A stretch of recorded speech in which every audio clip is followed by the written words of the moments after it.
Hello guys, welcome to the Traders Arena. So let's see. Today we will learn about entry and exit. Okay. So first concept समझ लेते हैं, then उसके बाद में in details में chart पे discuss करेंगे. ओके. Let's C. एंट्री और एग्जिट दोनों एक डिफरेंट थिंग है और दोनों इंपॉर्टेंट है एज अ ट्रेडर. यही सबसे ज्यादा इंपॉर्टेंट होता है कि आपकी एंट्री कहाँ हो रही है और आप कहाँ एग्जिट कर रहे हो.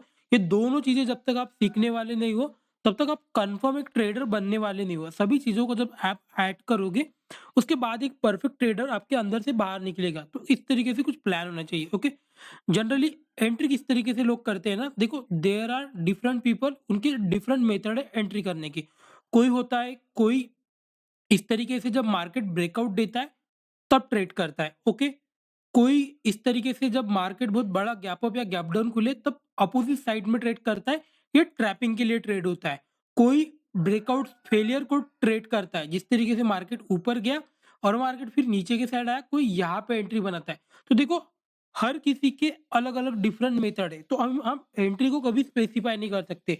मार्केट जिस हिसाब से दिख रहा है हम उस हिसाब से एंट्री कर सकते हैं, लेकिन एग्जिट को हम डिफाइन कर सकते हैं. चाहे एंट्री आप कहीं पे भी लो, लेकिन प्राइस के अकॉर्डिंग आपका एग्जिट किस तरीके से होना चाहिए ये ज्यादा इंपॉर्टेंट होता है as compare to entry. Entry हो सकता है आप किसी तरीके से लो. कोई इस तरीके से ट्रेंड लाइन अगर बनता है तो कोई ट्रेंड लाइन पे एंट्री लेगा. ओके.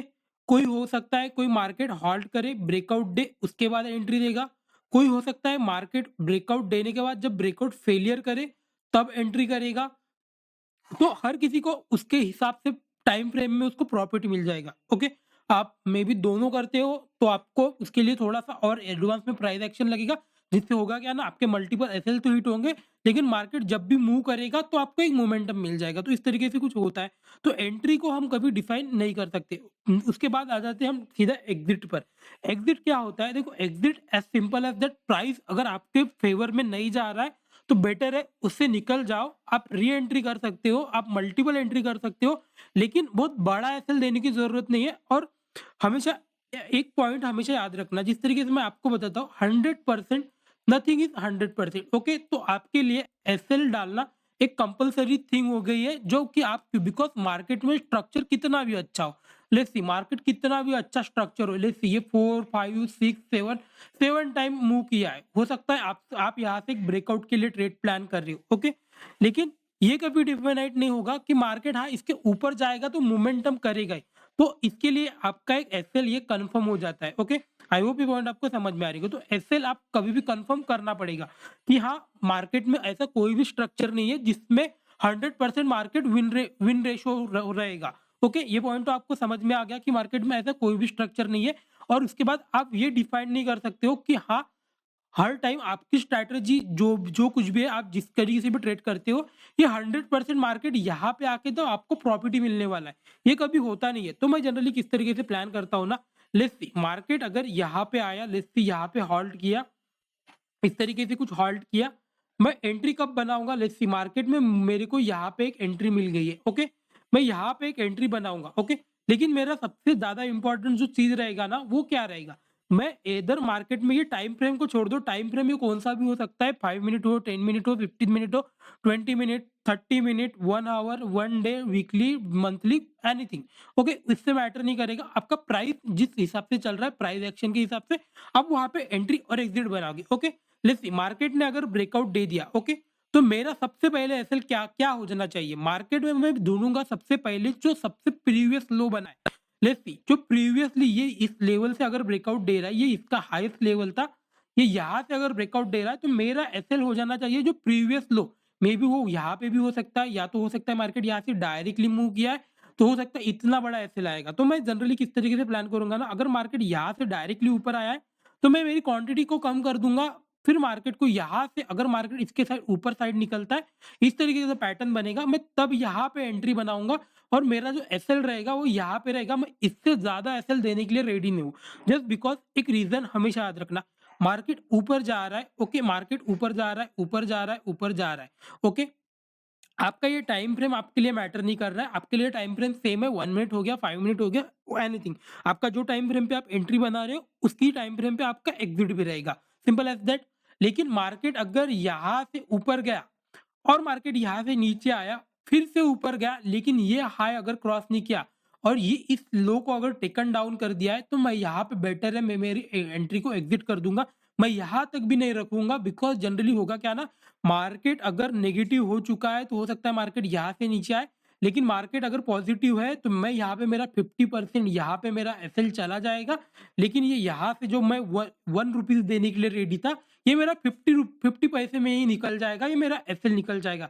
लेकिन मार्केट अगर फिर से ऊपर जाने का ट्राई करता है और अगर फिर से प्राइस एक्शन मुझे बाइंग के साइड मिलेगा, तो मैं फिर से 50 रुपीज दे के ये यहाँ पे एंट्री बनाऊंगा और फिर से 50 रुपीज का मेरा एसएल रहेगा। आई होप ये पॉइंट आपको समझ में आ जाएगा। देखो whatever you are doing, okay, let's see, market यहाँ से इस तरीके से जा रहा है, मार्केट इस तरीके से हो रहा है, हो सकता है मार्केट यहाँ से, अगर मार्केट यहाँ से ब्रेकआउट देके चला गया तो वेल एंड गुड, आपको दोनों को प्रॉफिट मिल जाएगा। यहाँ पे दो दो पर्सन से जो ट्रेड कर रहे हैं, ओके, मैं भी यहाँ पे ट्रेड कर रहा हूँ और मेरा फ्रेंड भी एक यहाँ पे ट्रेड कर रहा है, सिंपल एज दैट, ओके। हम दोनों के पास 100 रुपीज है और हम दोनों को यहाँ पे 100 रुपीज लगाना है। लेकिन मैं किस तरीके से प्लान करूंगा, मैं यहाँ पे मेरे 50 रुपीज लगाऊंगा और मतलब मैं मेरा एसएल 50 रुपीज का ही रखूंगा, और अगर मार्केट मेरा एसएल देता है तो फिर मैं निकाल दूंगा। लेकिन मार्केट अगर यहाँ से नीचे आया, लेट्स सी, तो इसका तो जो मेरा फ्रेंड था उसने तो 100 रुपीज का एसएल दिया था, उसका 100 रुपीज का एसएल चला जाएगा, लेकिन मैंने दिया था 50 रुपीज का एसएल, ओके।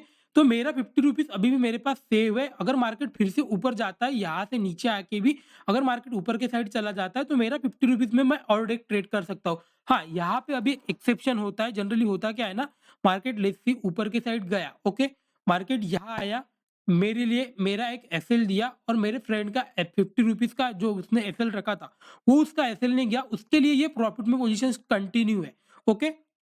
लेकिन मेरे लिए मेरा एक एसएल चला गया, लेकिन मेरे 50 रुपीज में और है, मैं यहाँ पे फिर से ऐड करूंगा, ओके। हाँ, हो सकता है मेरा प्रॉफिट थोड़ा कम हो जाए यहाँ से, बिकॉज मैंने एक बार निकाला था तो मेरे को री एंट्री करना पड़ा था, तो मेरा एक एसएल मतलब प्रॉफिट थोड़ा कम हो जाए। लेकिन यहाँ पे जब प्रॉफिट मिलेगा तो बाय डिफाइन मेरे को प्रॉफिट मिल जाएगा। थोड़ा कम प्रॉफिट में, देखो प्रॉफिट में कम ज्यादा हो सकता है, प्रॉफिट कम ज्यादा होगा, कोई इसको इशू नहीं होता है, लेकिन आपके एसेट्स बर्डन नहीं होनी चाहिए। देखो मार्केट में अगर पैसा नहीं दोगे तो पैसा बन जाएगा, एट द एंड में पैसा बनने ही वाला है।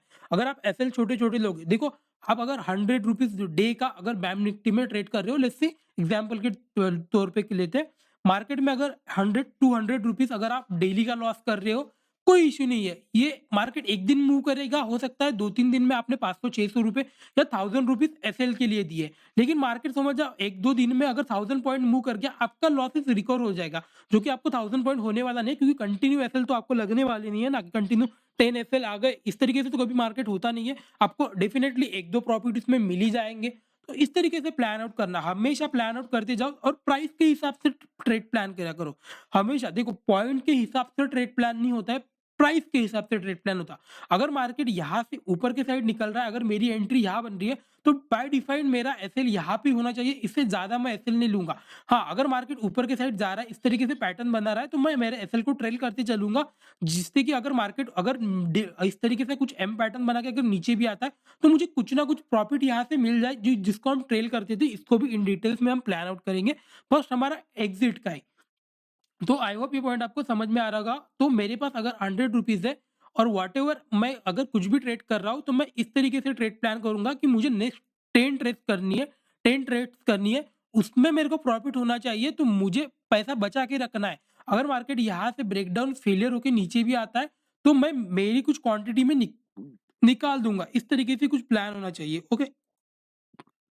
तो आप कहीं पे भी ट्रेड करते हो, बाय डिफाइंड प्राइस एक्शन को लेके आ जाओ। Price action simple as that, market ऊपर के साइड अगर फिर से लो यहाँ पे इसके नीचे ने क्लोज कर दिया, लेट्स सी मार्केट अगर यहाँ पे एक ही बॉक्स में यहाँ पे होल्ड किया, लेकिन यहाँ से अगर ब्रेकआउट दिया, यहाँ पे आपके पास अच्छी क्वांटिटी थी, आपने बाय किया था, मार्केट नीचे आया फिर से ऊपर गया, तो आपका एसएल बाय डिफाइन यहाँ पे आ जाना चाहिए। अगर मार्केट यहाँ से ऊपर जा रहा है तो वेल एंड गुड, आपके लिए ये प्रॉफिटेबल हो रहा है। लेकिन अगर मार्केट यहाँ से अगर नीचे आ जाता है, तो आपने एसएल निकाल दिया है, आप री एंट्री करोगे। मार्केट कभी भी एक डिफाइंड वे में चलता नहीं है, मार्केट मल्टीपल एसएल्स अगर देना आप स्टार्ट कर दोगे, आप बाय डिफाइन आप प्रॉफिटेबल हो जाओगे। वट एवर योर स्ट्रैटेजी, उससे कोई मैटर नहीं करता है। देखो हर एक स्ट्रैटेजी मार्केट में वर्क करती है, बस आपका माइंडसेट होता है जो आपको कभी प्रॉफिटेबल बनने नहीं देता है। बिकॉज आप जनरली करते क्या हो ना, आप 100 रुपीज प्लान करते हो एसएल्स के लिए, सॉरी, 1000 रुपीज़ प्लान करते हो, लेकिन आपको जब प्रॉफ़िट मिलता है वो 1000 रुपीज़ का ही होता है। तो आपकी अगर एक्यूरेसी इसमें 1:5 के ऊपर नहीं जाती है, तो फिर आपको प्रॉफ़िटेबल होने वाला नहीं। मैं जनरली किस तरीके से प्लान करता हूँ ना, मैं छोटे-छोटे एसेल्स लेते रहता हूँ मार्केट में कंटिन्यूअसली। मेरा अगर रिस्क टू रिवॉर्ड के हिसाब से देखोगे, मेरी प्रॉफ़िटेबिलिटी ज़्यादा नहीं है, 30% की ही है। मेरा 30% मतलब प्रॉफ़िटेबल ट्रेड्स होती है मेरी। 10 आउट ऑफ 7 ट्रेड्स मेरी 5 या 7 ट्रेड्स लॉस में जाती है। लेकिन मुझे इससे इश्यू नहीं है कि हाँ, मुझे कोई मैटर नहीं करता मेरी 7 ट्रेस या मेरी 10 ट्रेस भी चली जाए, मुझे कोई इश्यू नहीं है। मैं जब प्रॉफ़िट बनाऊँगा तब मुझे बस बड़ा प्रॉफ़िट चाहिए।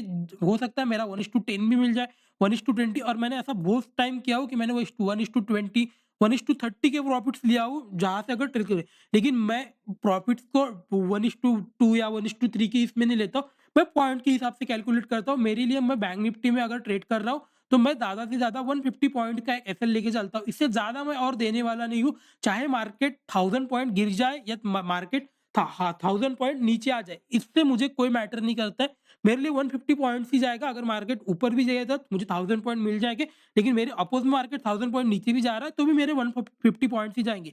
यही चीज़ें समझ जाओ। ये चीज़ अगर आप समझ गए, तो फिर आपको सामने जाके प्राइस में कन्फ्यूजन होगा नहीं। और आप एट द एंड अगर धीरे-धीरे प्रैक्टिस करते जाओगे, आप एट द एंड प्रॉफिटेबल हो जाओगे, आई एम श्योर। लेकिन यही सिंपल टेक्निक है लोगों को, जो लोग इसमें कन्फ्यूज़ होते हैं। देखो, प्राइस एक्शन सीख लो, एनीथिंग कुछ भी सीख लो, कोई मैटर नहीं करेगा, कितना भी सीख लो, कुछ मैटर नहीं करने वाला है। एट द एंड आपका रिस्क मैनेजमेंट और आपकी प्रोबेबिलिटी ऑफ प्राइस, इस हिसाब से आप ट्रेड करना जब चालू करोगे, तभी आप प्रॉफिटेबल होने वाले हो। ये सिंपल फंडा है मार्केट का। इस तरीके से मार्केट में, इसलिए 1% मार्केट में जो 1% लोग होते हैं वही पैसा बनाते हैं, बिकॉज़ उनको पता है कि हाँ, प्रॉफिट होना इम्पोर्टेंट नहीं है, बड़ा प्रॉफिट इम्पोर्टेंट है, लॉस होना इम्पोर्टेंट नहीं है, लॉसेस छोटे होना इम्पोर्टेंट है। ओके? सिंपल एज़ दैट कि हाँ, लॉसेस अगर 10 भी गए तो भी मैटर नहीं करता है। मार्केट एक ही मोमेंटम में पूरा प्रॉफिट दे देगा, लेकिन अगर लॉस आप बहुत ज़्यादा करके बैठ गए हो, फिर कोई इश्यू नहीं है, मार्केट कितना भी मूव करे, अगर आपने 1000 पॉइंट का एसएल दे दे चुके हैं, तो फिर आपको ऑब्वियसली 1200 पॉइंट उसको रिकवर करने के लिए चाहिए। फिर 1200 पॉइंट मार्केट कब मूव करेगा आपको खुद नहीं पता है, मार्केट मूव करेगा भी या नहीं, ये आपको खुद नहीं पता है। फिर व्हाटएवर आप ट्रेड कर रहे हो, आप हाँ, आप अगर कर सकते हो ना, आप अगर 1000 पॉइंट में ट्रेड कर रहे हो, 1000 पॉइंट का एसएल ले रहे हो, ये भी जस्टिफाई कर देता है। अगर आपका टारगेट 4000 5000 पॉइंट का है, अगर आप वीकली में जा रहे हो, तो हो सकता है आपको 1000 पॉइंट का एसएल मिल जाए, ओके? वीकली कैंडल फ्रेम में। तो लेकिन अगर वीकली कैंडल फ्रेम में आपको 1000 पॉइंट का एसएल मिल मिल रहा है, तो हो सकता है मार्केट आपको जब प्रॉफिट देगा, तब वो आपका 3000 या 4000 पॉइंट हो सकता है, या 2000 3000 पॉइंट का प्रॉफिट हो सकता है, ओके? लेकिन जनरली इंट्राडे में अगर ट्रेड कर रहे हो, तो आपको एक एवरेज देखना है कि मार्केट नॉर्मली कितना मूव करता है। मार्केट आपको पता है नॉर्मली 500 पॉइंट मूव कर देता है 3-4 दिन के, मतलब एक वीक में एक बार तो भी मार्केट 5000 पॉइंट मूव कर देता है। ओके? उस हिसाब से आपका आपके लिए रिस्क क्या होना चाहिए कि हाँ, ठीक है, मैं डेली का 100 रुपीज़ का लॉस लूँगा। अगर 100 रुपीज़ मेरे मेरे मतलब पॉइंट्स पकड़ लो, 100 पॉइंट का एसएल लूँगा। अगर 100 पॉइंट मेरे चले जाते हैं, तो बेटर है मैं निकाल दूँगा, और अगर प्रॉफिट नहीं मिलता है, तो बेटर है मैं नेक्स्ट वीक में ट्रेड करूँगा। अगर इस वीक में अगर आपको एक 500 पॉइंट का प्रॉफिट नहीं मिला है, तो डेफिनिटली मार्केट कहीं न कहीं मूव नहीं किया है। अगर मार्केट कहीं न कहीं मूव नहीं किया है, तो डेफिनिटली ये मार्केट 1-2 वीक के अंदर कहीं न कहीं मूव करने वाला है, बिकॉज़ मार्केट तो एक जगह रहने वाला नहीं है। बस इस तरीके से प्लान होना चाहिए। एंट्री, एग्ज़िट हो गया, एग्ज़िट बहुत ज़्यादा important, whatever you are taking entry, entry के बाद आपको एक आपका एरिया डिफाइन करना होगा कि हाँ, यहाँ पे एग्ज़िट होना चाहिए। उससे ज़्यादा मैं कुछ लेने वाला नहीं हूँ, उससे ज़्यादा मैं रिस्क लेने वाला नहीं हूँ। चाहे मार्केट मुझे प्रॉफिट दे, चाहे मार्केट मुझे लॉस दे, या मुझे कॉस्ट टू कॉस्ट पे भी निकलना पड़े, मैं फिर भी प्लान करूँगा। लेकिन अगर मैं प्रॉफिट चल रहा है, तो मैं इसको कभी निकालूँगा नहीं, जब तक प्राइस मेरे साइड में बेंड होगा नहीं, और जब तक मार्केट अगर मेरे एंट्री लिए बराबर भी अगर ब्रेक मतलब क्लोज़ हो जाता है, बिकॉज़ मैंने अगर एंट्री ली हो, तो डेफिनाइट मैंने कुछ ना कुछ तो प्राइस एक्शन देख के एंट्री किया होगा। अगर मैंने प्राइस एक्शन देख के एंट्री किया है, तो बहुत लोगों ने मेरे जैसे एंट्री किया है। अगर मार्केट गए बराबर ही वहाँ से रिवर्स होने लग जाएगा, तो फिर बेटर है मैं निकाल दूँगा, मैं री-एंट्री करूँगा। अगर मार्केट फिर से यहाँ पे हॉल्ट रह के अगर फिर से ऊपर निकल रहा है, तो ही मैं री-एंट्री के लिए प्लान करूँगा। तो मैं इस तरीके से ही प्लान करता हूँ। मेरे मल्टीपल फ्रीक्वेंटली ऐसे हिट होते हैं, उससे कोई मैटर नहीं करता, लेकिन प्रॉफिट जब आएगा, तो एक ही प्रॉफिट आपके टोटल लॉसेस को रिकवर कर लेगा। आई होप ये पॉइंट आपको समझ में आ रहे होंगे। तो बस आज के लिए इतना ही। आई होप ये कांसेप्ट आपको समझ में आ रहा होगा। इससे मैटर नहीं करेगा कि आपका पॉइंट कितने का एसएल एसएल दे रहा है क्या, या क्या कुछ।